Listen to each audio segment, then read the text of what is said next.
So, very good evening, all the participants. Before we start the session on individual insolvency, so please tell me when you want to read the provisions relating to individual insolvency, what are the various laws or you can say sections or regulations or rules you have to study? क्या पढ़ना है आपको पहले तो ये बताइए। आपको individual insolvency पढ़नी है, ठीक है? तो इंडिविजुअल इंसॉल्वेंसी पढ़ने के लिए आपको क्या क्या पढ़ना चाहिए? Section 94 to Section 120. हाँ जी, Section 94 to Section 120. 94। अच्छा, तो सेक्शन 79 पढ़ना है नहीं पढ़ना? सर वो तो that is है? also okay, but सारा प्रोसेस जो है नहीं, इंडिविजुअल सॉल्वेंसी सेक्शन रेजोल्यूशन का 78 79 पढ़ना है कि नहीं पढ़ना?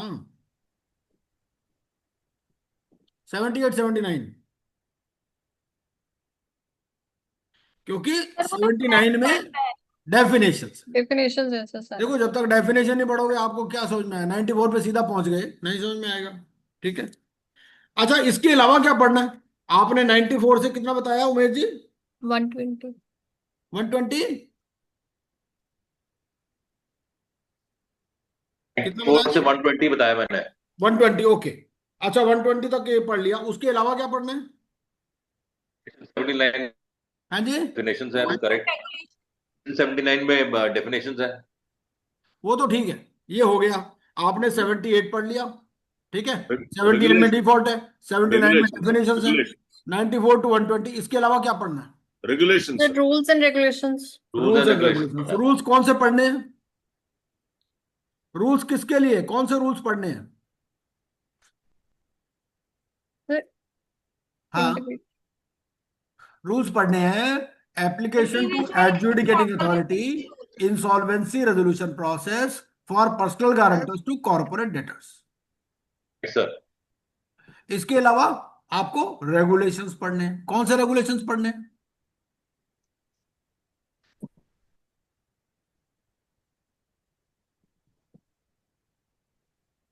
रेगुलेशंस कौन से पढ़ने हैं? Individual insolvency process for personal guarantors to corporate debtors regulations, ठीक है? ये पढ़ने हैं। इसके अलावा क्या पढ़ना है? इसके अलावा भी कुछ पढ़ना है? देखो, पहले तो ये पता होना चाहिए पढ़ना क्या है, तभी तो पढ़ोगे आप। अगर पता ही नहीं पढ़ना क्या है तो क्या पढ़ोगे? उसके अलावा क्या पढ़ना है?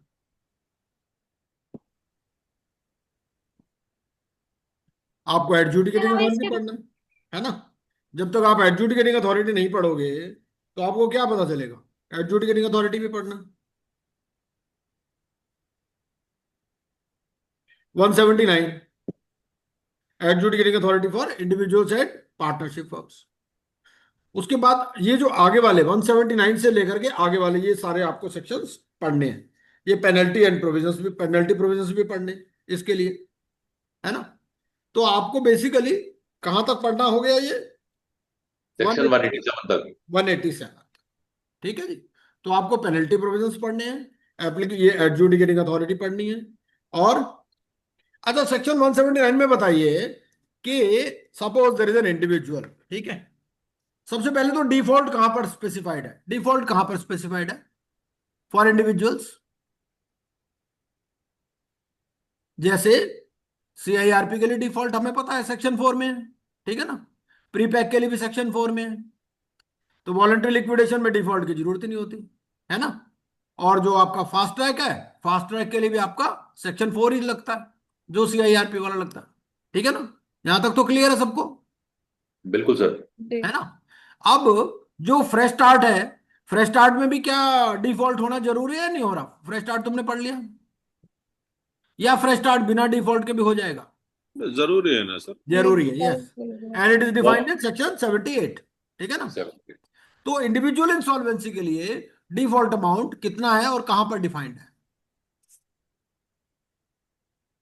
भाई कहीं लिखा होगा ना इंडिविजुअल इंसॉल्वेंसी के लिए, वो भी सेक्शन 78 में ही लिखा है, क्योंकि पार्ट 3 है। पार्ट 3 में इंडिविजुअल इंसॉल्वेंसी है ना? तो डिफॉल्ट होना जरूरी है। और डिफॉल्ट अमाउंट कितना है? 1,000 rupees. Now, before we start this individual insolvency, we have to read section 179. लेकिन जब हम सेक्शन 179 पढ़ते हैं तो it takes us to section 60. 179 कहां से स्टार्ट होता है? 179 में बोलता है subject to the provisions of section 60. एक बार खोल के देख लेते हैं. ठीक है, सेक्शन 179. सेक्शन 179 क्या बोल रहा है? Subject to the provisions of section 60. और सेक्शन 60 क्या बोलता है? कोई बता सकता है सेक्शन 60 क्या बोलता है? तो jurisdiction NCLT की है. Right. So section 60 talks of jurisdiction of NCLT. And For it, corporate persons. and it says that the jurisdiction for corporate persons having default of 1 crore or more as on date is NCLT. And in case proceedings have to be started against the personal guarantors also, then also it is NCLT. NCLT. But there comes a situation where the default amount is less than 1 crore. Because against corporate persons in part 2, default amount is 1 crore. So in cases where there is a personal guarantor, but the amount is less than 1 crore, then the application can be moved in the DRT also. That is what section 179 says. And in cases where you directly proceed against the personal guarantor without first proceeding against the corporate debtor, in those cases also, you can file a petition in DRT. Although when CIRP petition will be filed, these proceedings will be transferred to NCLT. So we have to make a combined reading of section 60 and section 179 to understand the provisions. If they directly ask you a question, what is the adjudicating authority for individuals and partnership firms? What will be your answer? Answer will be DRT. But if they say that CR proceedings are already on against a corporate person and now proceedings have to be filed against the personal guarantor, then in that case the jurisdiction will be NCLT as per section 60. So we have to make a combined reading of section 60 and section 179. Okay. Now in individual insolvency, what is the distinction between individual insolvency and corporate insolvency? क्या distinction? Individual थोड़ा सा discuss कर लेते हैं before we start. Individual insolvency और corporate insolvency में what is the distinction? क्या distinction? एक तो हमें पता ही है कि भाई देखो वहां कॉर्पोरेट है, यहाँ non corporate person. Corporate is a corporate body, sir. But yes, it's a corporate person. It could be a company, LLP, or any other body corporate. individual And are the here direct- it is individuals and partnership. That we all know. ये तो हम सबको मालूम ही है ना. But apart from that, what are some other distinctions? कुछ और भी distinction है? कुछ idea है क्या distinction? PG to CD, sir. नहीं वो तो ठीक है. Actually, an individual, here we are in part 3, we are dealing with individuals and partnership firms and other non-corporate persons. Now, an individual or a partnership firm could be a debtor on his own, or it could have stood as a guarantor to a corporate person. ठीक है ना. एक individual है, individual ने हो सकता है अपने आप लोन लिया हो, ऐसा भी हो सकता है ना. उसने अपनी पर्सनल कैपेसिटी में लोन लिया. अगर उसने अपनी पर्सनल कैपेसिटी में लोन लिया तो क्या you can proceed him in under IBC? The answer is no as of now, because there are no rules, no regulations. ठीक है भाई, आपको किसी के भी अगेंस्ट में कोई एप्लीकेशन फाइल करनी है, कोई पिटीशन फाइल करनी है, तो आपके पास फॉर्म नंबर होना चाहिए, तभी तो आप पिटीशन फाइल करोगे ना. तो यहां पर क्या है, लेकिन अगर पर्सनल गारंटर हो, if you are a personal guarantor to a corporate debtor, then there are rules and there are regulations. ठीक है, जैसा फ्रेश स्टार्ट है, फ्रेश स्टार्ट में भी कोई रूल्स रेगुलेशंस नहीं है, only sections are there. But can they frame a case study? The answer is yes. इसी तरह से इंडिविजुअल्स और पार्टनरशिप फर्म्स में भी पर्सनल गारंटर के लिए रूल्स और रेगुलेशंस हैं, लेकिन इंडिविजुअल्स और पार्टनरशिप फर्म्स के लिए अगर डायरेक्टली उन्होंने लोन लिया है तो फिर कोई रूल्स और रेगुलेशंस नहीं है, लेकिन केस स्टडी आ सकती. ठीक है, तो with this background I think we can start. इतना तो देखो मालूम होना ही चाहिए कि क्या है ये, क्योंकि पहले हम इससे पहले कि पढ़ना शुरू करें हमें मालूम होना चाहिए कि पढ़ना है क्या। जस्ट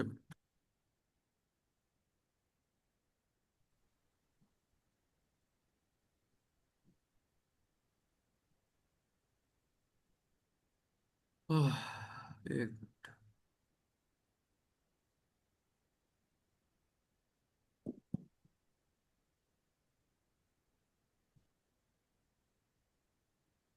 हम्म तो ये हमारा स्लाइड नंबर है 479।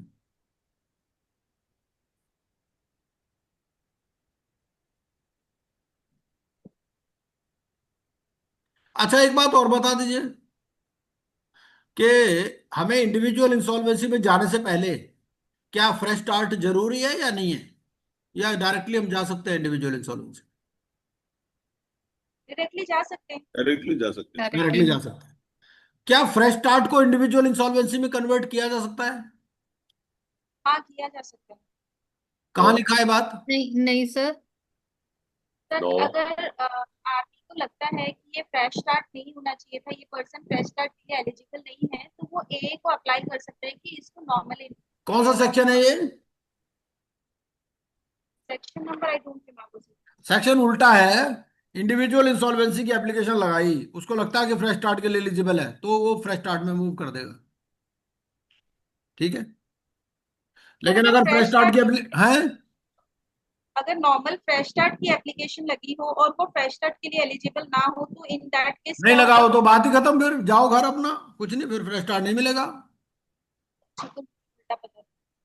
लेकिन अगर इंडिविजुअल इंसॉल्वेंसी की एप्लीकेशन लगाई है और उसको लगता है, क्योंकि रिपोर्ट तो आरपी को देनी है, और रिपोर्ट जब आरपी देगा, उसने लगाई इंडिविजुअल इंसॉल्वेंसी की, उसको लगता है ये तो वैसे ही भूखा नंगा है, इसके बाद ना इनकम है ना एसेट्स है ना लाइबिलिटीज है, इसको फ्रेश स्टार्ट अवेल करना चाहिए, तो वो कह देगा फ्रेश स्टार्ट स्टार्ट कर दो।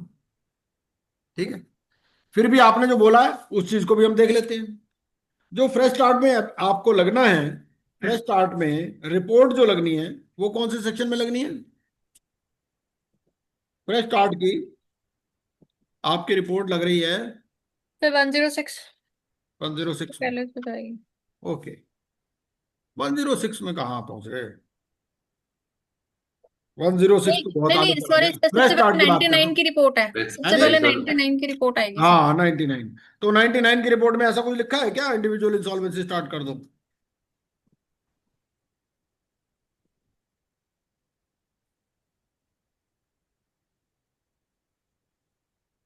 लेकिन आपकी जो 99 वाली रिपोर्ट है, 99 की रिपोर्ट में लिखा है कि अगर उसको लगता है कि फ्रेश स्टार्ट है 99 सबसेक्शन 8, ठीक है ना, तो उसमें कहता है कि इसको 94 की एप्लीकेशन,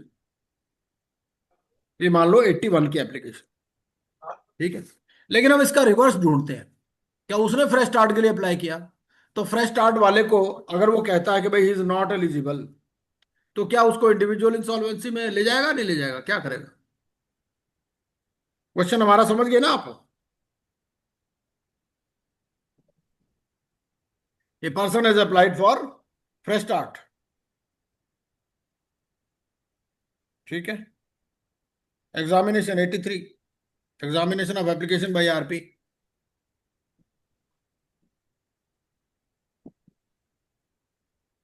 तो इसमें एप्लीकेशन सेलेक्ट होगा या रिजेक्ट होगा, बस खत्म बात। 83 में ऐसा नहीं है कि उसको इंडिविजुअल इंसॉल्वेंसी में ले जाएगा, लेकिन अगर इंसॉल्वेंसी वाली एप्लीकेशन लगाई 94 या 95 में, तो उसमें क्या कर सकता है वो, उसको कह सकता है भाई फ्रेश स्टार्ट में ये एलिजिबल है 99 सबसेक्शन 8। चलिए अब स्टार्ट करते हैं। सेक्शन 94,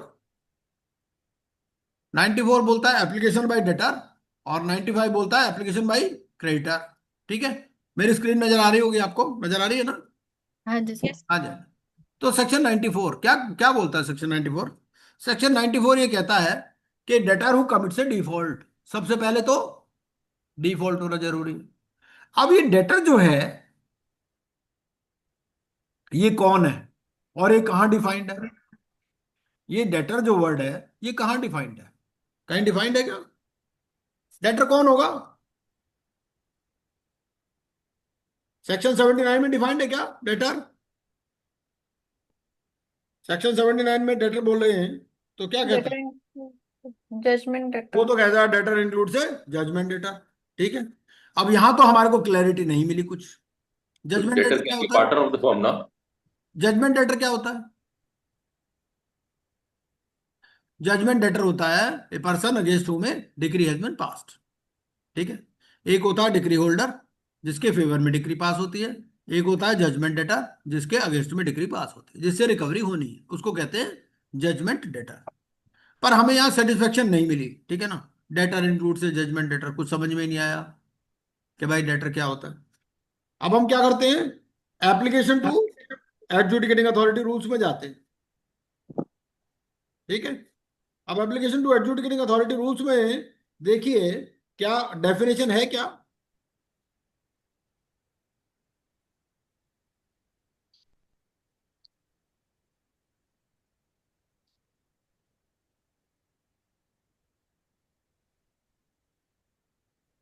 इंसॉल्वेंसी के रेगुलेशंस में देख लेते हैं, इंसॉल्वेंसी के रेगुलेशंस में कोई डेफिनेशन है क्या, क्योंकि डेफिनेशंस तो इंसॉल्वेंसी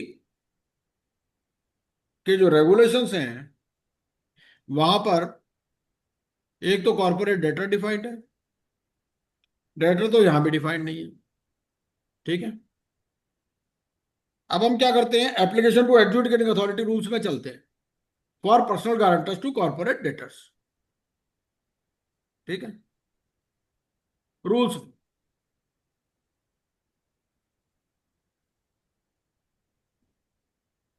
तो एक बार सुधाकर जी जरा रूल्स में पढ़िए आप, एप्लीकेशन टू एडजुडिकेट, या कोई भी और पढ़े, आप में से कोई भी पढ़ सकता है। Yes, sir. Application to adjudicating authority insolvency resolution process for personal guarantors to corporate debtors rules.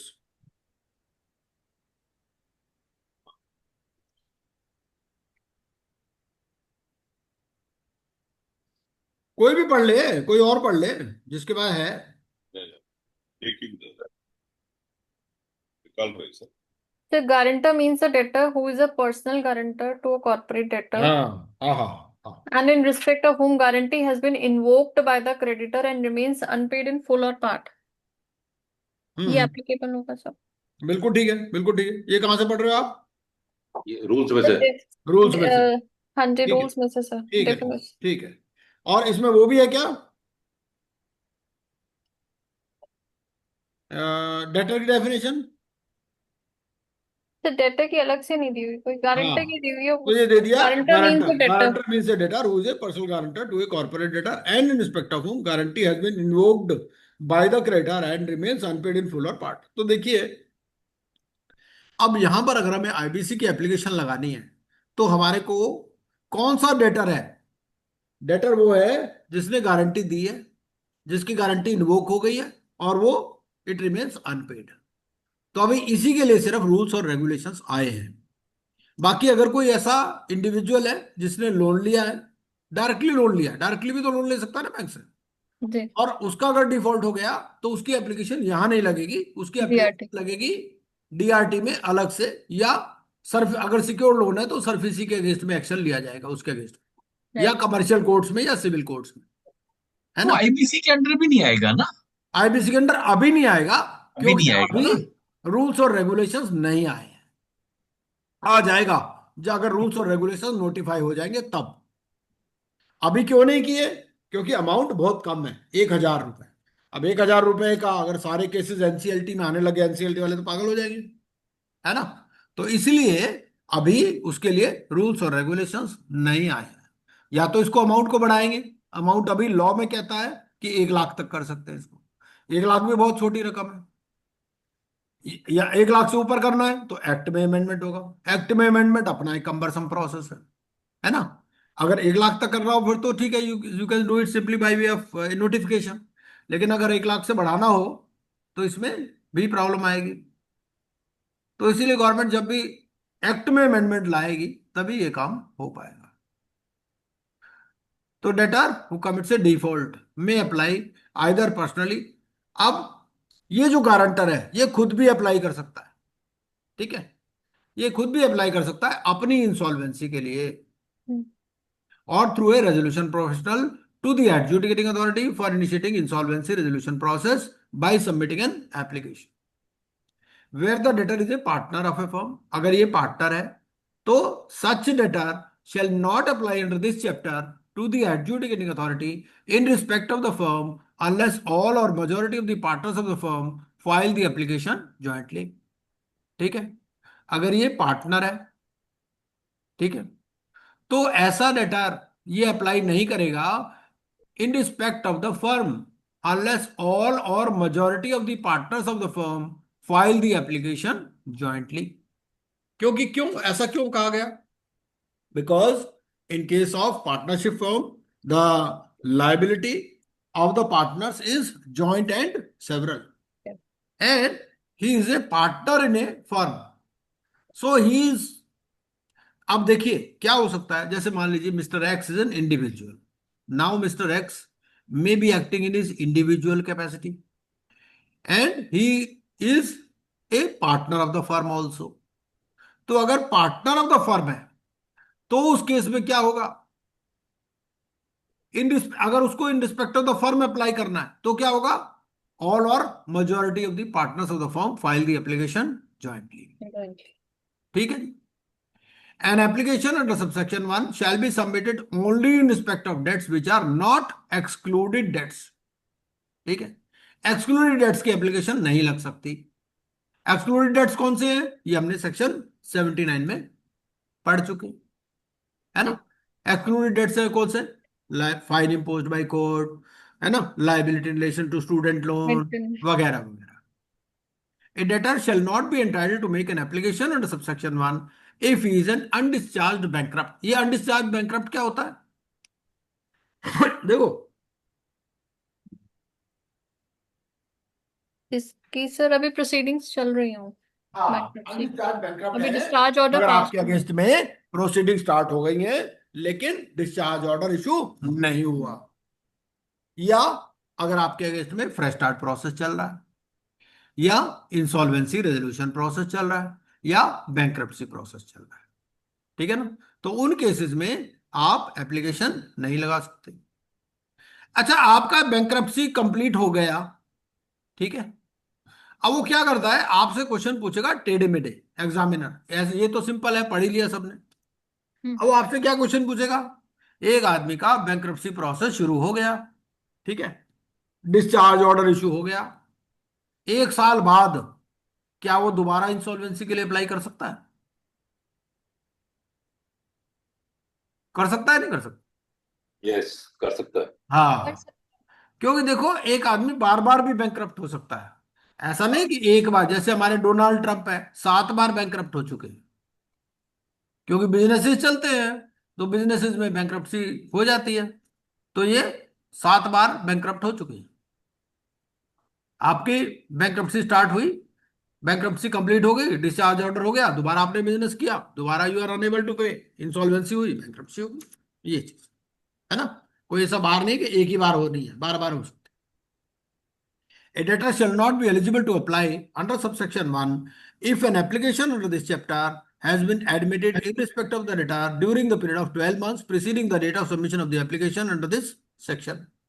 लेकिन यहां बार क्या है? 12 महीने पहले, है ना. अगर आपकी कोई एप्लीकेशन एडमिट हो गई है तो फिर आप अप्लाई नहीं कर सकते. इसका क्या मतलब है? इसका मतलब ये है कि आपकी एप्लीकेशन एडमिट हो गई, ठीक है, एडमिट के बाद आपने विड्रॉ कर लिया, ऐसा भी हो सकता है. क्या लिखता है? एडमिटेड.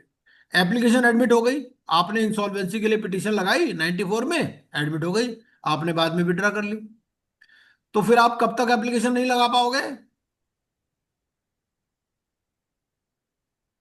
लिखा है इसमें during the period of 12 months preceding the date of submission of the application under this section. मतलब 12 महीने तक आप एप्लीकेशन नहीं लगा सकते. ठीक है जी, क्लियर है? तो ऐसे वो सवाल पूछ सकता है आपसे. अच्छा, अगर आपने अगर आप पार्टनर हो, ठीक है, you are a partner in a partnership firm and you want to apply for insolvency of the firm, तो आपको क्या करना है, ऑल और majority of the partners Majority. have to file the application jointly. Jointly. ठीक है, आपकी application एक बार एडमिट हो गई, 12 महीने तक एप्लीकेशन नहीं लगा सकते। और आपके अगेंस्ट में कोई भी प्रोसेस चल रहा है, क्या, fresh start, individual insolvency, bankruptcy, तो नहीं एप्लीकेशन लगा सकते। अगर आप अनडिस्चार्ज बैंक्रप्ट हो तो एप्लीकेशन नहीं लगा सकते। ठीक है, यहां तक क्लियर हो गया। हमने पढ़ लिया कौन एप्लीकेशन लगा सकता है, कौन एप्लीकेशन नहीं लगा सकता 94 पे। अब 94 पर अगर आप एग्जामिनर हो, पूजा जी आप एग्जामिनर हो, ठीक है, आप इसमें क्या क्वेश्चन पूछना चाहोगे स्टूडेंट से कि जो थोड़ा डिफिकल्ट हो और स्टूडेंट ना आंसर कर पाए। आप पेपर सेटर हो, ठीक है, आपको आईबीबीआई ने बोल दिया कि भाई सेक्शन 94 पे क्वेश्चन सेट करो, तो क्या क्वेश्चन सेट करोगे?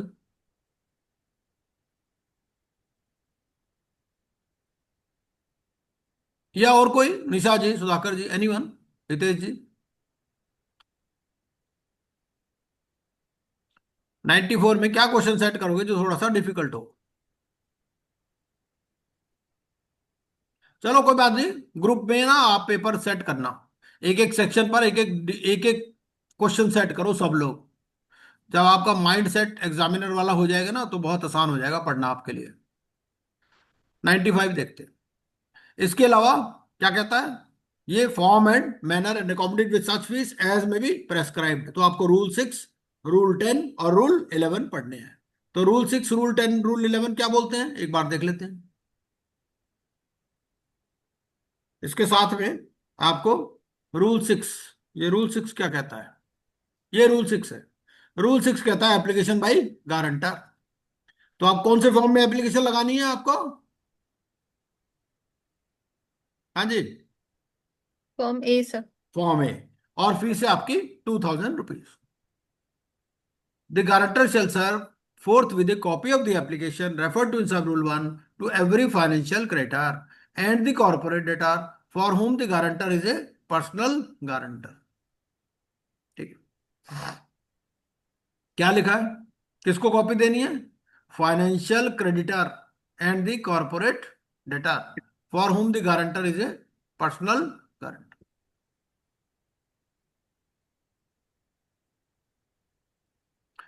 अब यहां पर ऑपरेशनल क्रेडिटर तो लिखा नहीं, तो अगर आपने गारंटी दी है तो आपको कॉपी किस किस को देनी है? क्या लिखता है ये? Every financial creditor. हाँ, तो मेरा क्वेश्चन ये है कि क्या आपको ऑपरेशनल क्रेडिटर को ये कॉपी नहीं देनी है? तो या तो लिखता है फाइनेंशियल क्रेडिटर और कॉर्पोरेट डेटर। अब एप्लीकेशन बाई क्रेडिटर 95, 95 में डायरेक्टली आप एप्लीकेशन लगा सकते हो, द आंसर इज नो। सबसे पहले आपको क्या करना है, डिमांड नोटिस One देना। notice. ठीक है, डिमांड नोटिस देना है on the guarantor demanding payment of the amount of default in form B. तो फॉर्म बी है, फॉर्म बी में आपको डिमांड नोटिस देना है और एप्लीकेशन आपको सबमिट करनी है फॉर्म सी में along with fees of 2000 rupees. ठीक है, और फिर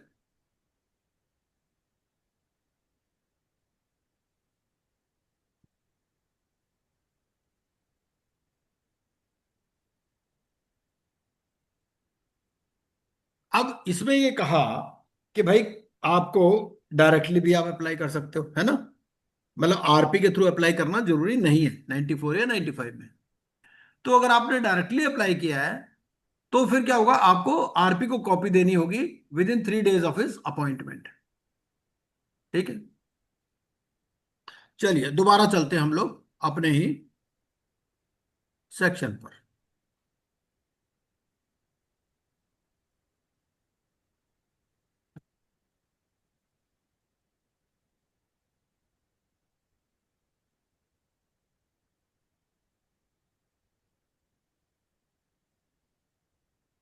हम्म,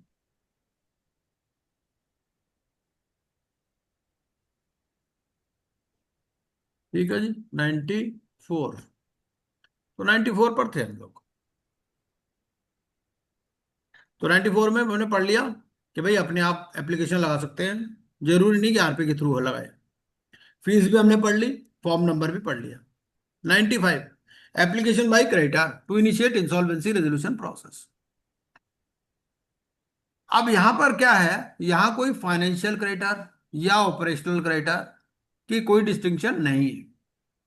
जैसे हमने पार्ट 2 में देखा, पार्ट 2 में क्या था, फाइनेंशियल क्रेडिटर और ऑपरेशनल क्रेडिटर। यहां क्या है, ऐसी कोई डिस्टिंक्शन नहीं है। ए क्रेडिटर में अप्लाई आइदर बाय हिमसेल्फ और जॉइंटली विद अदर क्रेडिटर्स, ठीक है, और थ्रू आरपी। तो सिंगली भी अप्लाई कर सकता है, विद अदर क्रेडिटर्स भी अप्लाई कर सकता है, या थ्रू आरपी भी अप्लाई कर सकता है, ठीक है। और अगर कोई पार्टनरशिप फर्म का डेट ओड है तो उसके लिए क्या होगा, उसके लिए चाहे वो एक पार्टनर के अगेंस्ट में प्रोसीड करे, चाहे ज्यादा पार्टनर्स के या फर्म के। मान लीजिए एक फर्म में 3 पार्टनर है, पार्टनरशिप फर्म उसका पैसा नहीं दे रही, पार्टनरशिप फर्म ने गारंटी दे रखी है, ठीक है। एक कंपनी है XYZ limited, XYZ limited has taken a loan. Now XYZ and sons is a partnership firm and that XYZ and Sons partnership firm has given a guarantee for the loan taken by XYZ Limited, ठीक है, from PNB. Now PNB can proceed against Mr. X, against Mr. Y, against Mr. Z, against Mr. X and Y, against Mr. X and Z, against Mr. Y and Z, और against the partnership firm XYZ and Sons। ये मतलब है, उसकी मर्जी है, चाहे एक partner के अगेंस्ट में प्रोसीड करे, 3 है तो 3 में से 2 के अगेंस्ट में प्रोसीड करे, या पार्टनरशिप फर्म के अगेंस्ट, उसकी मर्जी है, ठीक है। क्योंकि क्या है, ज्वाइंट एंड सेवरल लायबिलिटी है, और ज्वाइंट एंड सेवरल लायबिलिटी में क्या है, वो जैसे मर्जी प्रोसीड करे, वो पार्टनर्स को तो आपस में मेक गुड करना पड़ेगा ना, वो चीज। Where an application has been made against one partner in a firm, any other application against another partner in the same firm. मान लीजिए एक पार्टनर के अगेंस्ट में एप्लीकेशन लगा दी, ठीक है, अब बाद में दूसरे पार्टनर के अगेंस्ट में लगानी है, तो क्या होगा, जिसके पास फर्स्ट एप्लीकेशन लगी है सेकेंड एप्लीकेशन भी उसके पास ही ट्रांसफर हो जाएगी। अच्छा एक चीज और बता दीजिए, जब ये आईबीसी आया, आईबीसी आने से पहले पार्टनरशिप एक्ट तो था ना हमारा, है ना, पार्टनरशिप एक्ट तो 1932 का है। तो क्या पार्टनरशिप एक्ट में भी कोई अमेंडमेंट हुई थी क्या जब आईबीसी आया था तो? और अगर हुई थी तो कौन सा सेक्शन उसको गवर्न करता? हाँ जी, जब ये आया आईबीसी, आईबीसी आने से पहले पार्टनरशिप फॉर्म था, पार्टनरशिप थी ना, तो पार्टनरशिप एक्ट में भी क्या अमेंडमेंट हुई आईबीसी आने के बाद? यस और नो? पहला बात, नो सर, नो। नो। अच्छा, ओके, सेक्शन 245 पढ़ना एक बार जरा, सेक्शन 245, किसी के पास भी बुक है पढ़ लो।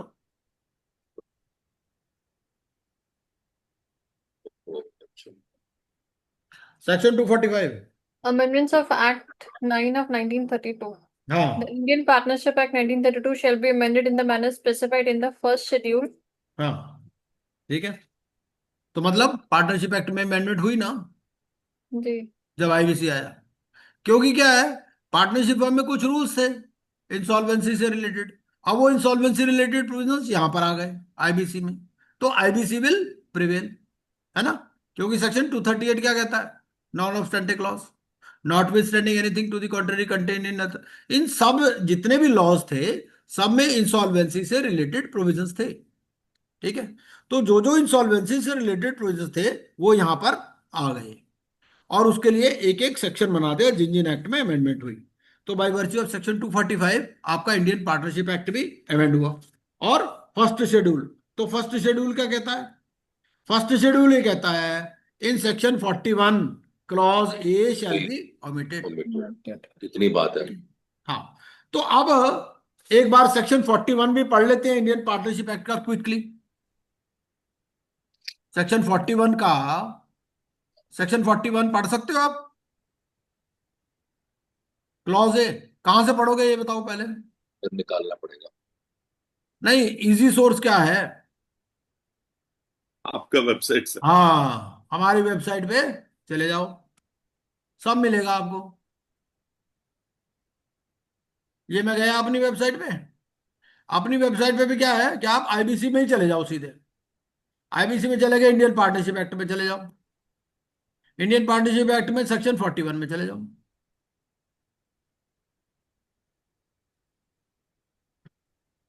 एक, तो भाई अपना प्रचार भी तो करना चाहिए साथ साथ में, है कि नहीं? आपके ब्रांड एम्बेसडर हमें ना अब। हाँ। हम सब लोग आपके ब्रांड एम्बेसडर है ना अब। भाई आप हो गया ना यार, कुछ भी देख रहा वहां साइड पे चले जाओ। क्या होता है देखो, एक्ट तो साहब सबके यहाँ होते नहीं ना एट ए टाइम, सबके पास कहाँ होते हैं इतने। तो इसलिए भाई यहां से पढ़ लो फटाफट, आप मोबाइल से भी पढ़ सकते हो। अब 41 क्या बोलता है देखो, 41 बोलता है कंपल्सरी डिसोल्यूशन।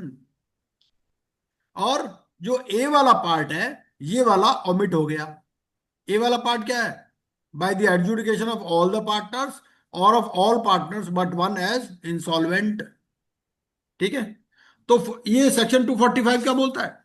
सेक्शन 245 बोलता है कि आपका 41A अमेंड हो गया, 41A ओमिट हो गया। ठीक है ना? क्योंकि आपको इंसॉल्वेंसी से रिलेटेड प्रोविजंस के लिए कहां जाना है? आपको जाना है IBC. Clause A shall be omitted, ये क्लॉज है यहां से ओमिट होकर के, और आईबीसी वाले प्रोविजन पढ़ लो पार्ट 3। ठीक है, ये मतलब है।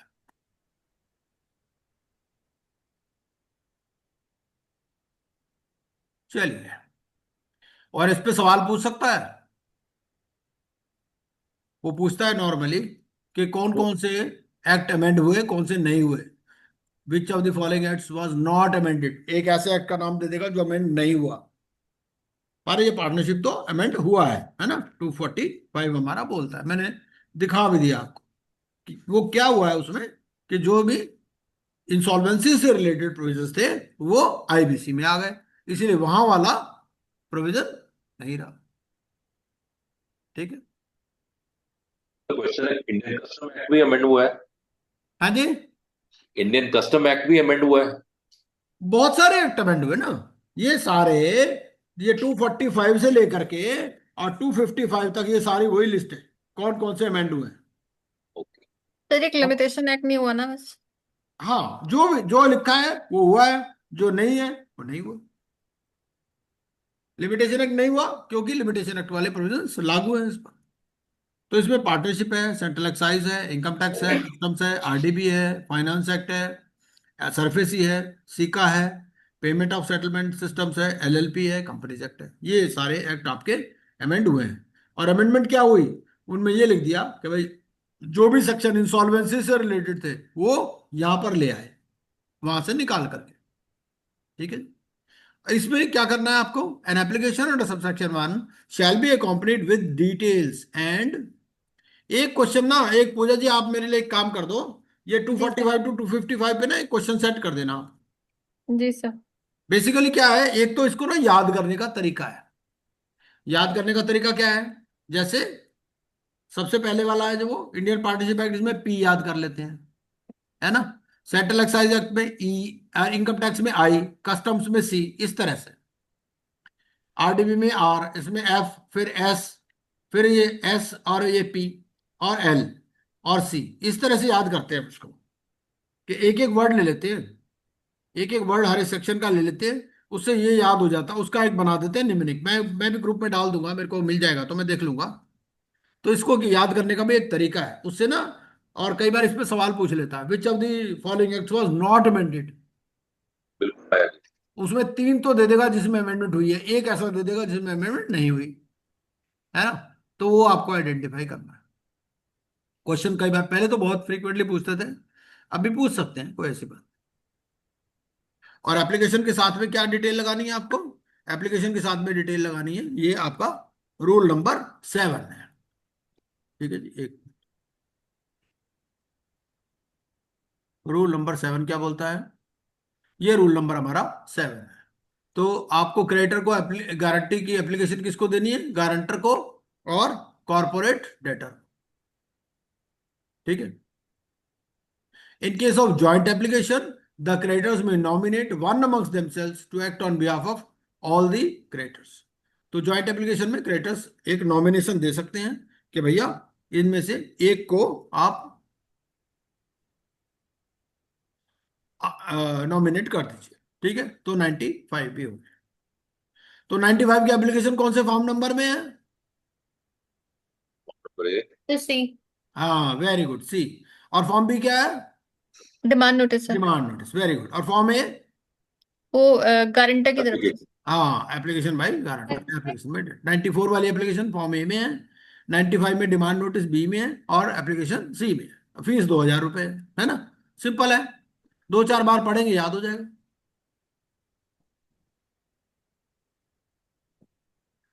और इसमें क्या देना है? Debts owed by the debtor to the creditor और creditors submitting the application for insolvency resolution process as on the date of the application, ठीक है। क्योंकि जो क्रेडिटर एप्लीकेशन लगा रहा है भाई, उसको तो अपने डेट का पता है ना, उसको दुनिया के डेट का तो पता नहीं। अगर जॉइंटली लगा रहे हैं तो वो अपना दे देंगे, जितने भी जिनका भी आउटस्टैंडिंग है ना, उसको सारे का तो पता नहीं होगा ना कंपनी ने किस किस को देना है पैसा।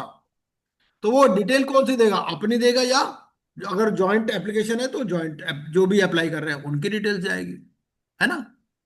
Failure by the debtor to pay the debt within a period of 14 days of the service of the notice of demand. यहां पर 14 डेज का पीरियड है कि भाई हमने डिमांड नोटिस दिया था फॉर्म बी में, but they were unable to pay. CIRP में कितने दिन का नोटिस देना होता है? सीआईआरपी में तो वो भी 14 है, नहीं, 10 दिन का 10 डेज है, 10 डेज है सीआईआरपी 10 में, डेज 10 है। डेज है ना, यहाँ पर 14 days. Relevant notice of such default or non-payment of debt, the creditor shall also provide a copy of the application to the debtor. तो क्रेडिटर डेटर को भी एप्लीकेशन दे देगा, ठीक है। Application refer to in subsection 1 shall be in such format. तो हमने rule 7, rule 10, rule 11 मोटा मोटा पहले भी हमने पढ़ लिया, ठीक है। The details of documents required to be submitted under subsection 4 shall be such as may be specified. तो कहता है आप रेगुलेशंस में देख लीजिए। 96 एप्लीकेशन लग गई, 94 या 95 के, ठीक है। अच्छा, वो क्या करता है, एग्जामिनर आपसे उल्टे पुल्टे सवाल पूछ लेगा। वो ये कह देगा डेटर और क्रेडिटर भी मिलके एप्लीकेशन लगा सकते हैं क्या?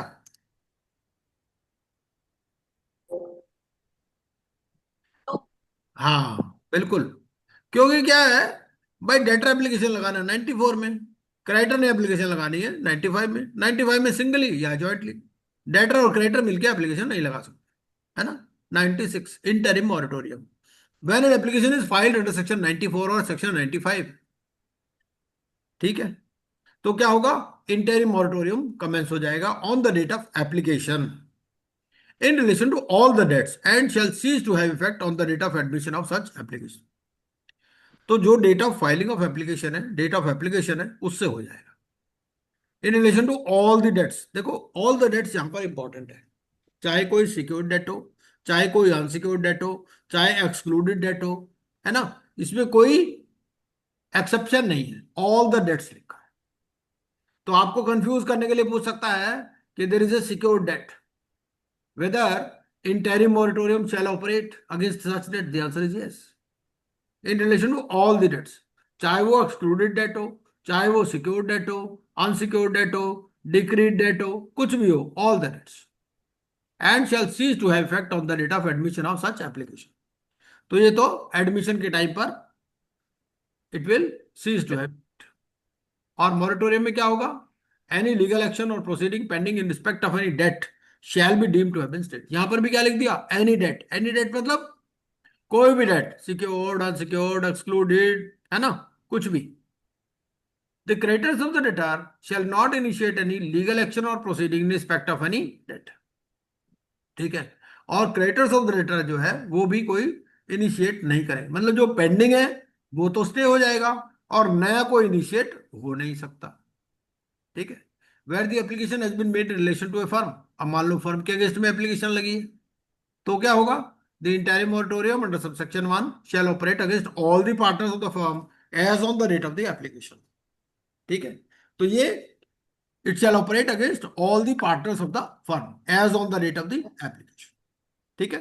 The provision of subsection 1 shall not apply to such transactions as may be notified by the central government. ठीक है, तो सेंट्रल गवर्नमेंट अपने पास एक पावर रखती है कि भाई कोई भी ट्रांजेक्शंस को ये एक्सक्लूड कर सकती है, बट ऐसा कोई नोटिफिकेशन इशू नहीं हुआ है।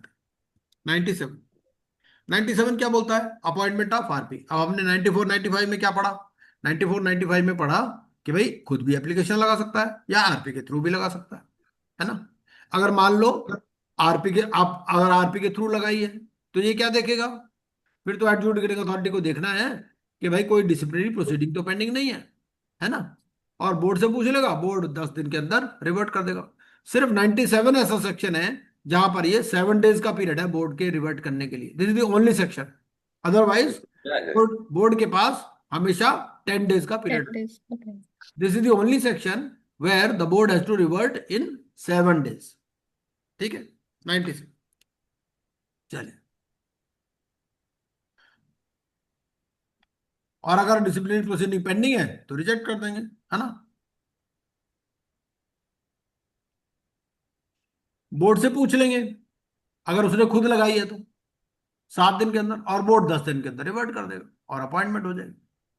ठीक है, और जो ही अपॉइंट होगा उसको कॉपी दी जाएगी of the application for insolvency resolution process. 98 बोलता है कि वेयर द डेटर और the creditor is of the opinion that the RP appointed under section 97 is required to be replaced. अब यहां पर देखिए, यहां पर कोई कमेटी वमेटी की बात नहीं हो रही, यहां डेटर या creditor, because we are dealing with individuals.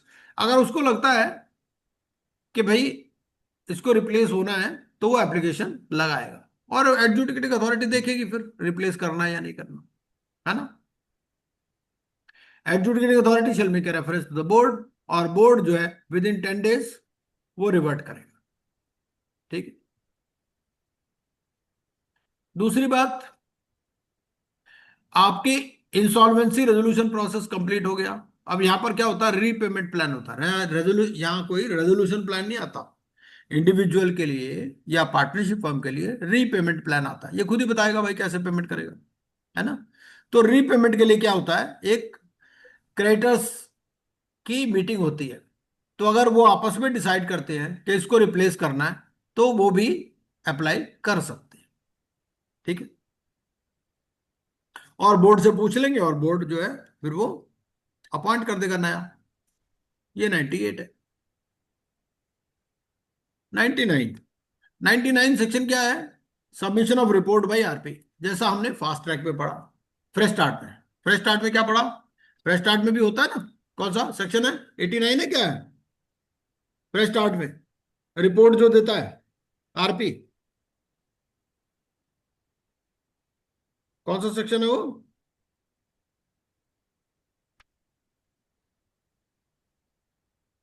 Section 83। 83 में एग्जामिन करता है ना आरपी। यहां पर सेक्शन कितना है? 99. 99। 99। अब 99 में इसको अपनी रिपोर्ट देनी है, क्योंकि क्या है, ये रेजगारी वाले काम है। 1000 रुपए का तो डिफॉल्ट है ना। तो एडजुडिकेटिंग अथॉरिटी कहती है भैया देखो, पहले तुम देख लो सारी कंडीशन सेटिस्फाइड है कि नहीं, आपकी रिपोर्ट के बेसिस पर हम फिर एडमिट कर लेंगे या रिजेक्ट कर देंगे। तो ये सेक्शन 99 है। The resolution professional shall examine the application refer to in section 94 और 95। ठीक है, अब 94 में मान लीजिए डेटर ने खुद एप्लीकेशन लगाई थी, है ना, तो क्या होगा? एडजुडिकेटिंग अथॉरिटी ने बोर्ड से पूछ लिया होगा, बोर्ड ने रिकमेंड कर दिया होगा, आरपी अपॉइंट हो गया होगा, उसको कॉपी मिल गई होगी, है ना। अगर आरपी के थ्रू ही एप्लीकेशन लगी तो कॉपी पहले से ही उसके पास है। तो दोनों सेक्शंस में उसके पास कॉपी तो आ जाएगी एप्लीकेशन की, और ये एप्लीकेशन को एग्जामिन करेगा और 10 दिन के अंदर अपनी रिपोर्ट देगा। 10 ही दिन का पीरियड आपका 83 में भी है, जो हमारा फ्रेश स्टार्ट प्रोसेस। ये रिकमेंड करेगा फॉर अप्रूवल और रिजेक्शन ऑफ द एप्लीकेशन। ठीक है, where the application is been filed under section 95, अगर सेक्शन 95 में एप्लीकेशन फाइल की है तो resolution professional may require the debtor to prove repayment of the debt claimed as unpaid by the creditor. तो यहां पर डेटर को एक दोबारा चांस दिया गया कि भाई ऐसा तो नहीं कि आपने पेमेंट कर दी हो। ऐसा भी हो सकता है ना जब एप्लीकेशन लगाई थी तब पेमेंट नहीं की थी, लेकिन जब एप्लीकेशन एडमिट हो गई बीच में पेमेंट कर दी, जब तक इसके पास आया रिपोर्ट के लिए, है ना। तो ये कहेगा भाई पेमेंट तो नहीं की आपने, अगर पेमेंट की है तो आप इलेक्ट्रॉनिक ट्रांसफर का रिकॉर्ड दे दो, या एनकैशमेंट ऑफ चेक, या साइंड एक्नॉलेजमेंट। ऐसा भी हो सकता है ना इंटरवीनिंग पीरियड में पेमेंट हो गई हो। अगर if it is registered with the information utility, the debtor shall not be entitled to dispute the validity of such debt। तो यहां पर ये डिस्प्यूट नहीं कर सकता अगर ये जो डेट है, अगर if it is registered with the information utility. क्योंकि जब हम इंफॉर्मेशन यूटिलिटी वाले रेगुलेशंस पढ़ेंगे तो वहां पर क्या होता है कि इंफॉर्मेशन यूटिलिटी इसको मेल लिखती है और उस हिसाब से रेड फ्लैग, ग्रीन फ्लैग या येलो फ्लैग जनरेट होते हैं। रेड होता है अगर आप डिनाई करते हो, ग्रीन होता है अगर आप एक्सेप्ट करते हो, येलो होता है अगर आप ना एक्सेप्ट कर रहे ना डिनाई कर रहे, आप चुपचाप बैठे हो। ठीक है ना, वो इंफॉर्मेशन यूटिलिटी वाले जब हम रेगुलेशंस पढ़ेंगे उसमें है। लेकिन वो कहता है कि अगर रजिस्टर्ड है विद इंफॉर्मेशन यूटिलिटी तो debtor can not dispute. For the purpose of examination and examining an application, the resolution professional may seek such further information or explanation in connection with the application as may be required from the debtor or the creditor or any other person। ठीक है, debtor से, creditor से या कोई और आदमी से, who in the opinion of the resolution professional may provide such information। मान लीजिए कोई पार्टनरशिप फर्म है तो पार्टनरशिप फर्म में उसके ऑडिटर से पूछ सकता है ना। The person from whom information or explanation is sought under subsection 4 shall furnish such information or explanation within 7 days of receipt of the request। तो 7 दिन के अंदर उसको इंफॉर्मेशन देनी है, क्योंकि 10 दिन के अंदर तो इसको रिपोर्ट ही देनी है ना। The resolution professional shall examine the application and ascertain that the application satisfies the requirement set out in section 94 or 95। 94 95 में क्या लिखा है? 94 95 में लिखा है कोई इंसॉल्वेंसी तो नहीं है, कोई फ्रेश स्टार्ट तो नहीं है ना, कोई बैंक्रप्सी तो नहीं है, या डिस्चार्ज बैंक्रप्ट तो नहीं है ना, या 12 महीने पहले कोई एप्लीकेशन तो नहीं एडमिट हुई थी। तो ये सारी बातें कौन देखेगा? ये देख लेगा RP. The applicant has provided information and given explanation sought by the RP under subsection 4. After examination of the application under subsection 6, he may recommend क्या? Acceptance or rejection of the application in his report। ठीक है, where the RP finds that the debtor is eligible for a fresh start। यहां देखिए ये important है, अगर इसको लगता है कि ये फ्रेश स्टार्ट के लिए एलिजिबल है तो रिपोर्ट देगा कि भैया ये जो एप्लीकेशन है ये 81 की एप्लीकेशन मान ली जाए। ठीक है, the resolution professional shall record the reasons for recommending the acceptance or rejection of the application in the report and the RP shall give a copy of the report to the debtor और the creditor as the case may be. अगर debtor ने application लगाई तो creditor को दे देगा, creditor ने application लगाई तो डेटर को दे देगा। ठीक है, copy of the report. Regulation 5 इससे रिलेटेड है। रेगुलेशन 5 भी देख लेते हैं, क्या रेगुलेशन 5 बोलता है। रेगुलेशन 5 पर हम जाएं तो रेगुलेशन 5 ये बोलता है, क्या बोलता है? रेगुलेशन 5 बोलता है प्रिजर्वेशन ऑफ रिकॉर्ड्स। ठीक है, the resolution professional shall preserve physical as well as an electronic copy of the records relating to resolution process of the guarantor as per record retention schedule. ठीक है,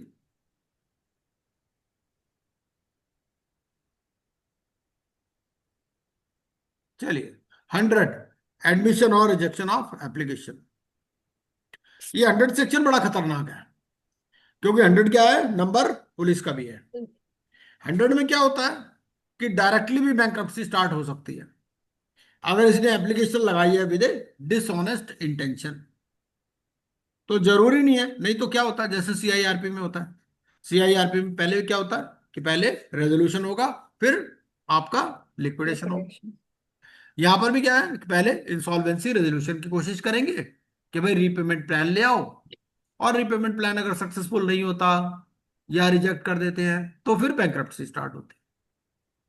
लेकिन section 100 ऐसा section है कि directly भी bankruptcy order कर सकते हैं। तो डायरेक्टली हम सेक्शन 100 सबसेक्शन 4 पढ़ लेते हैं पहले। अगर ये जो एप्लीकेशन लगाई है 94 या 95 में, if it is rejected by the adjudicating authority on the basis of report submitted by the RP कि भाई ये जो एप्लीकेशन लगाई है इसका पर्पज है to defraud his creditors or the RP. The order under subsection 1 shall record that the creditor is entitled to file for a bankruptcy order. तो यहां पर किसको पावर दे दी? क्रेडिटर को। डेटर को पावर दे दी, है ना, क्योंकि डेटर की तो इंटेंशन ही खराब है ना, टू डिफ्रॉड हिज क्रेडिटर्स और दी आरपी। तो यहां पर क्या बोला कि क्रेडिटर जो है डायरेक्टली बैंक्रप्सी ऑर्डर के लिए एप्लीकेशन लगा सकता है। ठीक है। सेक्शन 100 क्या बोलता है? सेक्शन 100 बोलता है, section 101, the adjudicating authority shall within 14 days pass an order. Adjudicating authority के पास जैसे सीआईआरपी में 14 डेज है, यहां पर भी 14 डेज फॉर एडमिशन और रिजेक्शन। ठीक है। एक और पॉइंट है, यहां पर भी देख लेते हैं। यहां पर ये कहते हैं कि भैया अगर अभी भी नेगोशिएशन की पॉसिबिलिटी है तो अभी भी पेमेंट कर दो, वरना इंसॉल्वेंसी एक प्रॉब्लमेटिक तो है ना, इंडिविजुअल की इंसॉल्वेंसी शुरू हो जाए तो बदनामी वाली बात भी है। तो वो ये कहते हैं कि भाई यहां पर भी आप नेगोशिएशन कर सकते हो आपस में। Where the adjudicating authority admits an application under subsection 1, it may, on the request of the RP, issue instructions for the purpose of conducting negotiations between the debtor and creditor and for arriving at a repayment plan. ठीक है। अब आप देखो, ये जो admit हो गई तो इसको इंस्ट्रक्शन दे सकता है कि भाई आपस में नेगोशिएशन कर लो और रीपेमेंट प्लान ले आओ। इसलिए जब ये रिपोर्ट बनाता है आरपी, उस टाइम भी पूछ लेता है कि whether there is a possibility of negotiation and for arriving at a repayment plan. क्योंकि जब आरपी अपनी रिपोर्ट देता है ना तो उसमें ही ये बात पूछ लेता है। The adjudicating authority shall provide a copy of the order passed under subsection 1 along with the report of the RP and the application referred to in section 94 or 95 as the case may be to the creditors. Creditors लिखा word है within 7 days from the date of the said order. ठीक है।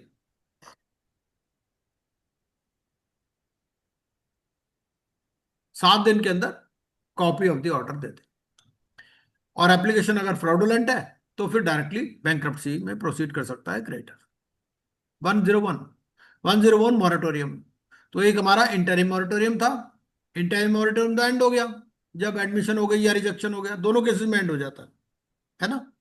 Section 101, अगर application admit हो गई तो 100 section 100 में admit हो गई तो मॉरेटोरियम स्टार्ट हो जाएगा। और ये भी मॉरेटोरियम क्या होगा? In relation to all the debts. और ये कब खत्म होगा? 180 डेज। ठीक है। ये हमारा फ्रेश स्टार्ट में कितना पीरियड है? फ्रेश स्टार्ट में मॉरेटोरियम का पीरियड कितना है? 90 days, sir. 20 180 days. हाँ जी, 180 दिन। 180 है। हाँ देखो, आप ये पढ़ रहे हो ना, साथ साथ पुराना भी रिवाइज करते रहा करो, ऐसा नहीं आगे चल पीछे छोड़ वाली बात नहीं होनी चाहिए। Where the application is admitted under section 100, a moratorium shall commence in relation to all the debts and shall cease to have effect at the end of the period of 180 days. तो 180 दिन का period है। अब हमारा जो fresh start है, fresh start में भी आपका जो पीरियड है वो 180 डेज का है।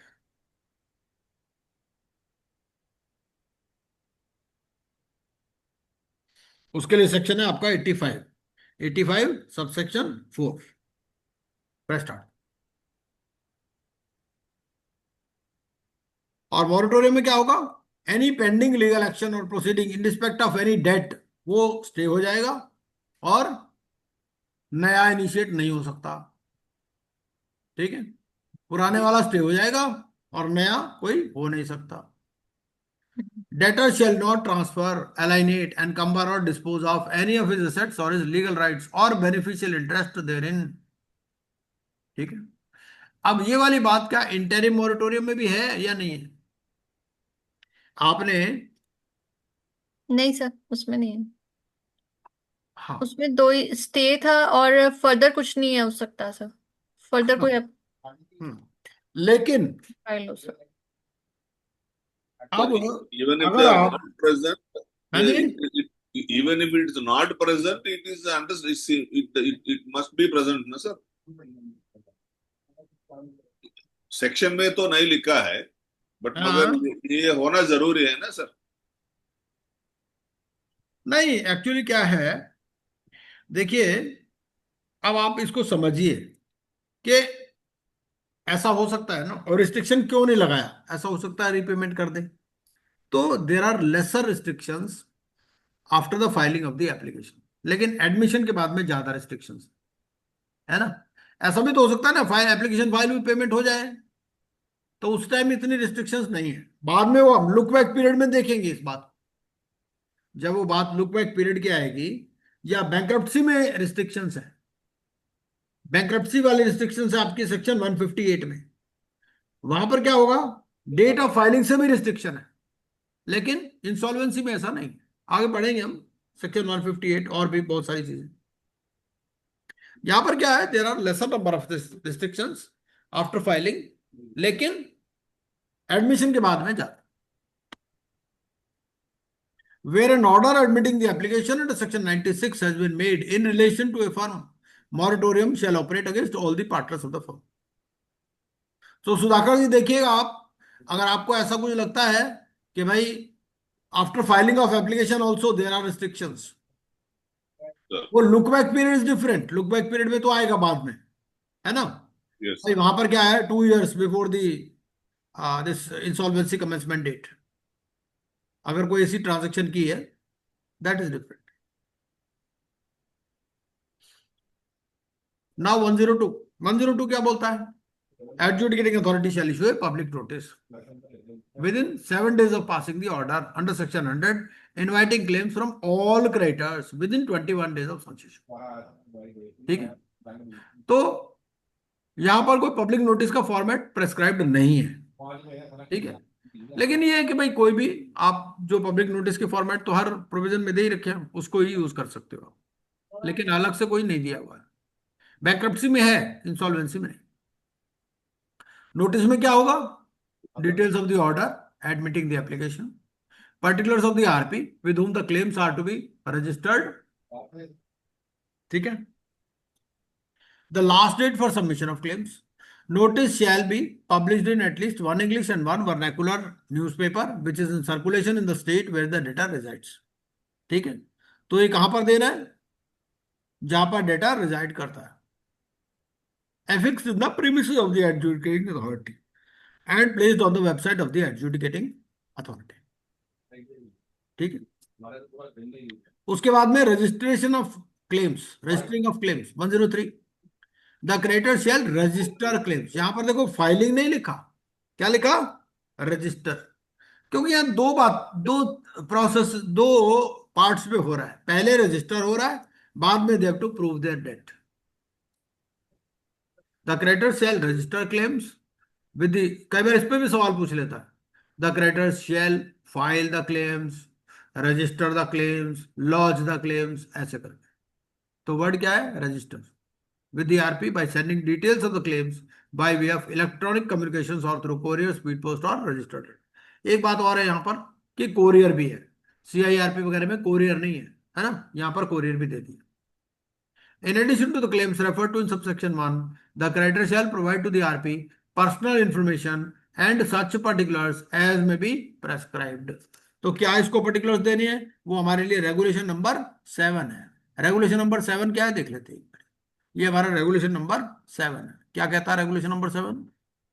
रेगुलेशन 7 ये कहता है, submission and verification of claims. कौन से फॉर्म में क्लेम लॉन्च करेंगे? The creditor shall submit its claim along with proof to the RP in form number B on or before the last date mentioned in the public notice issued under subsection 1 of section 102। ठीक, इन्होंने file claim करने हैं form number B में। अभी B number हमने कुछ और भी पढ़ा था ना, डिमांड नोटिस। हाँ, वो डिमांड नोटिस था हमारा, वो कहां दे रखा है आपको, रूल्स में दे रखा है। रूल्स में। ये कहां दे रखा है, रेगुलेशंस, है ना। द क्रेडिटर शैल बियर, ये ध्यान रखना है, the creditor shall bear the cost related to submission of the claim. A creditor may prove its claim on the basis of records वगैरह, ये सब चीजें आप देख सकते हो, इसमें कोई बात नहीं है, जितना भी है वही सब है, सेम ही है। अब चलते हैं,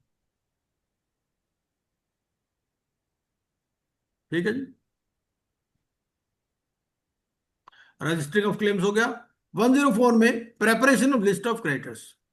the resolution professional shall prepare a list of creditors on the basis of the information disclosed. ये लिस्ट बना लेगा।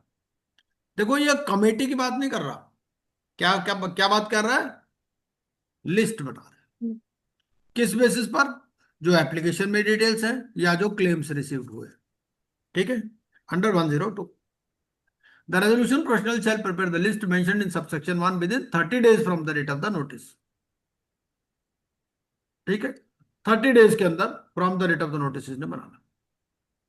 21 दिन के अंदर उन्होंने क्लेम रजिस्टर करने हैं और 30 दिन के अंदर इसने लिस्ट बनानी, मतलब 9 दिन हो गए इसके पास। ठीक है, रेगुलेशन नंबर 9 है। रेगुलेशन नंबर 9 भी पढ़ लेते हैं। क्या बोलता है रेगुलेशन 9? रेगुलेशन 9 ये बोलता है लिस्ट ऑफ क्रेडिटर्स। क्या है लिस्ट ऑफ क्रेडिटर्स? ये the list of creditors under subsection 1 of section 104 shall contain the names of creditors, amount claimed, amount admitted and security interest in respect of such claims। ठीक है, और ये जो list है it shall be available for inspection by persons who submitted the claims, serve a copy of the list of creditors to the guarantor। ठीक है, guarantor को भी कॉपी देगा।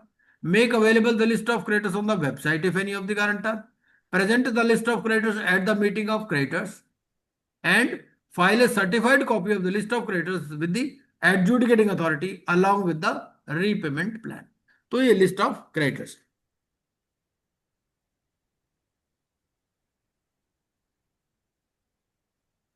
ये बना दिया इसने 105। अभी तक आप ये ध्यान में देखो कि अभी तक आरपी की फीस की कोई बात नहीं हुई है ना। लेकिन सेक्शन 105 बोलता है कि आरपी की फीस की पेमेंट कैसे होगी। सबसे पहले यहां पर रेफरेंस आता है, कहां आता है? 105 subsection 3B provision for payment of fees to the RP. क्योंकि देखो जो आदमी 1,000 रुपए नहीं दे पा रहा वो आरपी की फीस कहां से देगा। तो यहां पर बताता है कि भाई मैं पेमेंट कैसे करूंगा। ऐसा हो सकता है ना उसके पास कोई प्रॉपर्टी हो, प्रॉपर्टी बेचकर पेमेंट कर दे, या उसको लगे भाई ठीक है मैं किसी से लोन लेकर के पेमेंट कर दूंगा, मेरा बेटा नौकरी लगने वाला है उससे पेमेंट कर दूंगा। तो यहां पर कुछ भी कैसा भी अपना रीपेमेंट प्लान बना सकता है जो वर्केबल हो। ठीक है, the debtor shall prepare in consultation with the RP a repayment plan containing a proposal to the creditors for restructuring of his debts or affairs। और यहां पर रिस्ट्रक्चरिंग भी परमिटेड है। रिस्ट्रक्चरिंग का मतलब क्या है? मान लो उसने लोन लिया हुआ है, अब वो कहते भाई देखो ऐसा है हमारा टर्म ऑफ डेट तो 2 साल का था पर मैं 2 साल में तो नहीं दे सकता, मैं तो 3 साल में दे सकता हूं, है ना, इस तरह से। तो वो क्या करेगा? बनाएगा ये खुद। बनाना किसको है? डेटर को बनाना है, लेकिन आरपी से कंसल्ट करेगा। आरपी को नहीं बनाना। Debtor shall prepare in consultation with RP. और रीपेमेंट प्लान में क्या प्रपोजल होगा? For restructuring of his debts और अफेयर्स। डेट्स मतलब डेट्स और अफेयर्स मतलब जो बिजनेस उसके चल रहे हैं, कि बिजनेस को कैसे रिस्ट्रक्चर करते हैं। The repayment plan may authorise और require the RP to carry on the debtor's business और ट्रेड ऑन हिज बिहाफ और इन हिज नेम। ठीक है, उसको ऑथराइज कर सकता है। जैसे सीआईआरपी में क्या होता है? सीआईआरपी में आरपी ही कंडक्ट करता है business as a going concern, है ना। बोर्ड की पावर तो सस्पेंड हो जाती है। यहां पर भी क्या है? यहां पर उसको ऑथराइज कर सकता है या कह सकता है कि भाई you carry on the business और realise the assets of the debtor और एडमिनिस्टर और dispose of any funds of the debtor. अच्छा, यहां कस्टडी और कंट्रोल मिलेगा या नहीं मिलेगा? जैसे सीआईआरपी में तो कस्टडी एंड कंट्रोल का कॉन्सेप्ट है ना। तो यहां पर क्या होगा? इंडिविजुअल इंसॉल्वेंसी, यहां पे भी कस्टडी एंड कंट्रोल होगा नहीं होगा? क्या होगा? यहां ऐसी कोई कॉन्सेप्ट नहीं है। नहीं। ठीक है, वो खुद भी चला सकता है और आरपी को भी कह सकता है कि आप चला लो। ठीक है, the repayment plan shall include the following, namely justification for preparation of such repayment plan and reasons on the basis of which the creditors may agree upon the plan। तो रीपेमेंट प्लान में क्या रहेगा? एक तो justification रहेगा कि भाई हमने जो रीपेमेंट प्लान बनाया है उसका क्या जस्टिफिकेशन है, और रीजंस क्या है जिसपे क्रेडिटर्स एग्री कर लें। फिर आरपी का फीस पेमेंट कैसे होगा, and such other matters as may be specified. ठीक है। रिपोर्ट ऑफ आरपी, अब इसने रीपेमेंट प्लान बना दिया। रीपेमेंट प्लान बनाने के लिए अब रेगुलेशन नंबर 17 पढ़ लेते हैं एक बारी। रेगुलेशन 17 क्या बोलता है? रेगुलेशन 17 बोलता है contents of the repayment plan. कि रीपेमेंट प्लान बनाया, उसमें क्या क्या रहेगा? पहला, terms of the repayment plan and its implementation schedule including the amounts to be repaid and dates of repayment to creditors. ठीक है। Source of funds that will be used to pay resolution process cost and that such payment shall be made in priority over any creditor. Minimum budget, क्योंकि अब इसने रोटी पानी भी तो खाना है ना, ये तो इंडिविजुअल है, ऐसे तो है नहीं सारे पैसे दे देगा। तो वो ये कहता है भाई कम से कम 10% तो आपको रीपेमेंट के लिए रखना पड़ेगा। 90% तक आप रख सकते हो। मान लो किसी के बच्चे स्कूल में पढ़ रहे हैं, अभी थोड़ी उनका स्कूल छुड़वा देगा। तो वो ये अपने पर्सनल एक्सपेंसेस का भी एक डिटेल बनाएगा, मिनिमम बजट बनाएगा for the duration of the repayment plan to cover the reasonable expenses of the guarantor and members of his immediate family. Immediate family का डेफिनेशन हमने पहले ही पढ़ लिया। To the extent they are dependent on him, provided that at least 10% of the realisable income of the guarantor shall be utilised for repayment of debts. ठीक है।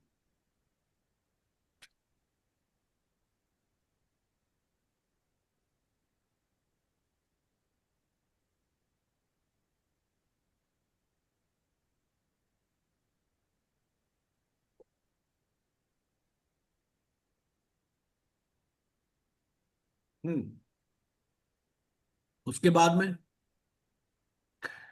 financing required for implementation of the repayment plan. If the guarantor has any business, the manner in which it is proposed to be conducted during the course of repayment plan and the role of RP. Manner in which funds held for the purpose of repayment plan invested or otherwise dealt with pending repayment to creditors. The functions which are to be undertaken by the RP, including supervision and implementation of the repayment plan. Valuation of onerous terms of a contract or transaction involving the guarantor. Details of excluded assets and excluded debts of the guarantor. Terms and conditions for the discharge of the guarantor. The repayment plan may provide for the following. पहला, transfer or sale of all or part of the assets of the guarantor, along with the mode and manner of such sale. Administration or disposal of any funds of the guarantor. Satisfaction or modification of any security interest. Reduction in the amount payable to creditors. तो hair cut की भी concept है यहाँ पे। Then curing or waiving of any breach of a debt due from the guarantor. Modification in the term of repayment of any debt due from the guarantor. Part of the income of the guarantor to be used for the repayment of the debt and the manner of calculating the income of the guarantor. क्योंकि income भी तो calculate करनी पड़ेगी ना। The manner in which funds held for the purpose of repayment to creditors and not so repaid at the end of the repayment plan are to be dealt with, and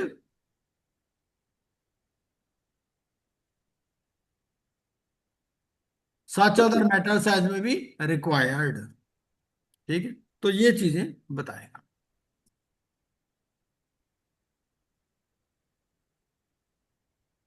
ये एक minute, ये मैं दोबारा से इसको कर देता हूँ शेयर।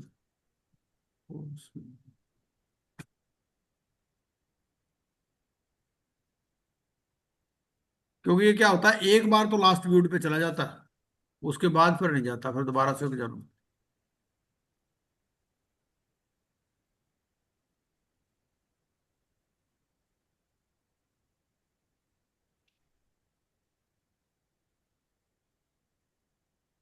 तो हम लोग सेक्शन कौन से पर थे? 105 पे थे ना? हाँ, 105। तो 105 हमने पढ़ लिया कि भाई कैसे कैसे वो रिपेमेंट प्लान बनाएगा।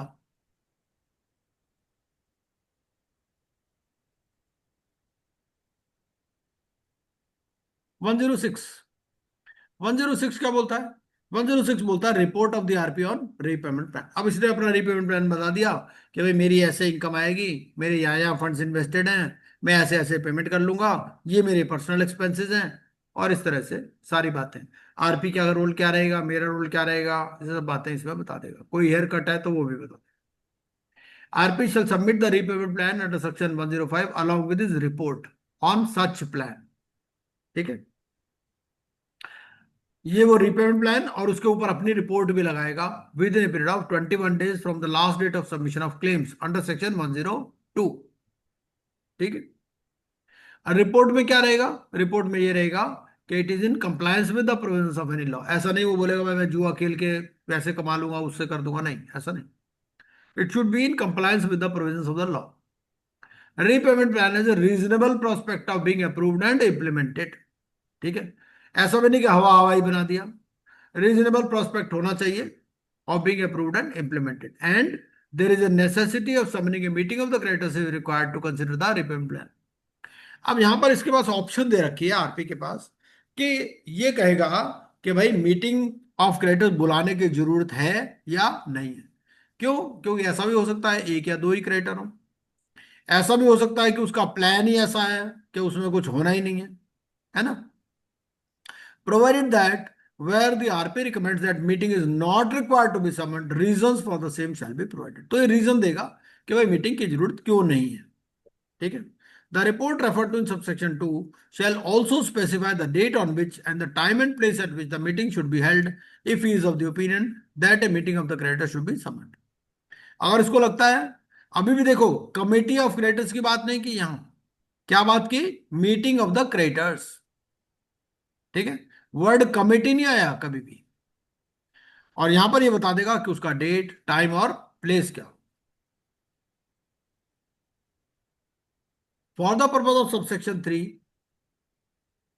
The date on which the meeting is to be held, इसके लिए पीरियड दे रखा कितना? It shall not be less than 14 days 14 and days. Not more than 28 days 28 days. From the date of submission of the report. ठीक है। And the resolution professional shall consider the convenience of creditors, क्या लिखा? Shall consider in fixing the date and venue of the meeting of the creditors. अब रक्षाबंधन वाले दिन meeting रख दी, कोई creditor बोलता है भाई मैं तो नहीं आ सकता, तो उसका कन्वीनियंस देखना है। कोई ओनम फेस्टिवल है, कोई फेस्टिवल है ना, कोई कन्वीनियंस देखना है। Fixing the date and venue, कोई बंदा हैंडीकैप्ड है, वो कहेगा भाई रैंप होना चाहिए वहां पर, तो ऐसा वेन्यू लेगा जहां पर रैंप हो। वो बोलेगा भाई मैं तो व्हील चेयर पे आता हूं, है ना। तो डेट और वेन्यू में क्या कंसिडर करना है? Convenience. And it is mandatory shall 107 बोलता है summoning of meeting of creditors. The resolution professional shall issue a notice calling the meeting of the creditors at least 14 days before the date fixed for such meeting. Notice कितना देना है? 14 days। 14 days. CIRP में कितना notice देना होता है for calling the meeting of COC? 5 days, है ना।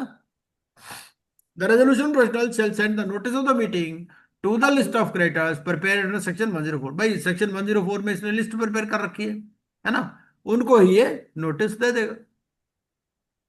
अब जिसने मान लो क्लेम ही फाइल नहीं किया तो नहीं जाएगा उसको नोटिस। द नोटिस सेंट, अब ये नोटिस का फॉर्मेट क्या है? ये नोटिस का फॉर्मेट भी यहां दे रखा है। क्या फॉर्मेट है? Notice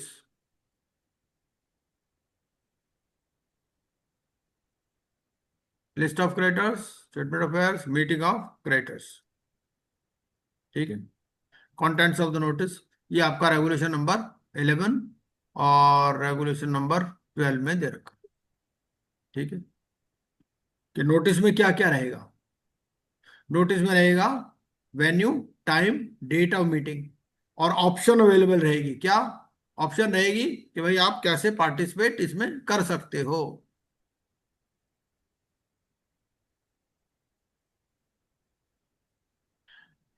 participants to attend the meeting either in person, through video conferencing और थ्रू ए प्रॉक्सी। क्योंकि कोई क्रिएटर कंपनी भी हो सकती है ना। अगर कंपनी होगी तो वो तो प्रॉक्सी के थ्रू ही अटेंड करेगी ना, प्रॉक्सी फॉर्म देते हैं। And creditors to cast vote in person through a proxy by electronic means or by electronic proxy as the case may be.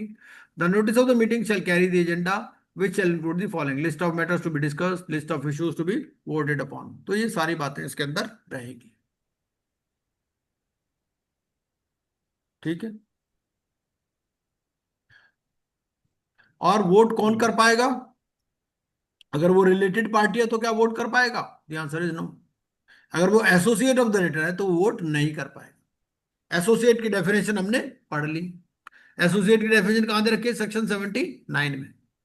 अब वो जब आपसे क्वेश्चन पूछेगा तो वो ये बता देगा भाई, कोई भी एसोसिएट का नाम वो जो डिस्क्रिप्शन में दे रखा है दे देगा, तो कह देगा भाई ये वोट कर सकता है या नहीं कर सकता, तो आपको देखना है कि वो एसोसिएट में कवर्ड है तो नहीं कर सकता। ठीक है। A creditor shall not be entitled to vote in a meeting of the creditors if he is not a creditor mentioned in the list of creditors under section 104 or is an associate of the debtor. अब जैसे मान लीजिए partnership firm है, ठीक है, एक partnership firm है X Y Z and sons. अब उसमें एक्स एक पार्टनर है, अब एक्स की वाइफ एक दूसरी फर्म है एबीसी एंड सन्स। ठीक है, एबीसी एंड सन्स में वो पार्टनर है। ठीक है, और एबीसी एंड सन्स भी एक क्रेडिटर है, तो क्या एबीसी एंड सन्स वोट कर सकता है इसमें? मेरा क्वेश्चन समझ गए आप? X Y Z and sons एक पार्टनरशिप फर्म है जिसके अगेंस्ट में प्रोसीडिंग स्टार्ट हो गई।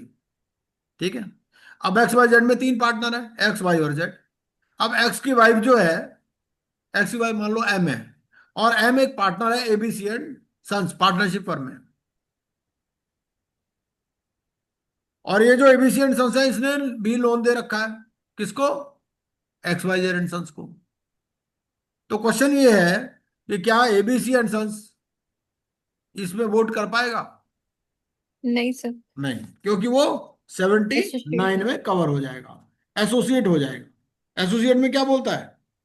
ए person who is in partnership with the return, a person who is a spouse or relative of any person with whom the debtor is in partnership. ठीक है, तो यहां पर कवर हो जाएगा ये। या कंपनी है जहां पर डेटर या डेटर्स के जो है मोर देन 50% शेयर्स है। चलिए, सेक्शन 110। सेक्शन 110 क्या बोलता है? बस यहीं पर खत्म करते हैं, है ना, कल कर परसों करेंगे इसको बस। सेक्शन 110, सेक्शन 119 तक हमने कर लिया, 109 तक। बाकी जो है पोर्शन कल कवर करते हैं।